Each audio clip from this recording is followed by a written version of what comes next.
লক্ষ্মী ভান্ডার সবাই পেয়ে যাচ্ছে, ডাক্তারের বউ পেয়ে যাচ্ছে, মাস্টারের বউ পেয়ে যাচ্ছে। কেন দেবে তাদেরকে? পান খাওয়ার জন্য, বিউটি পার্লারে যাওয়ার জন্য? সব বন্ধ হবে। 13 পাতার ফর্ম এসছে, কঠিন কিছু না, বাড়ির সবার তথ্য চাওয়া হয়েছে। বেশি লেখাপড়া নেই, ওটা দেখতে হবে, টিক মারতে হবে। কারণ যাকে আমরা দিচ্ছি সে লোকটা কে, তার ইনকাম কি আছে, তার সম্পত্তি কি আছে, ব্যাংকে টাকা পয়সা কত আছে, তার পাওয়ার কথা কিনা, যে প্রয়োজনে তাকে দেওয়া হবে। এটা মোচ্ছব করার জন্য, ফুর্তি করার জন্য নয়।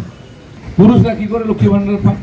সব বেড়াকে কোমরে দড়ি বেঁধে জেলে ঢোকাচ্ছে, দেখুন ছবি এসছে, কাউকে ছাড়া হবে না। আর এরকম হলে সেই টাকা তার সুদ, ধরুন 1 বছর পেয়েছে, তো 1 বছরের টাকা তার সুদ সমেত আদায় করা হবে, ছাড়া হবে না কাউ।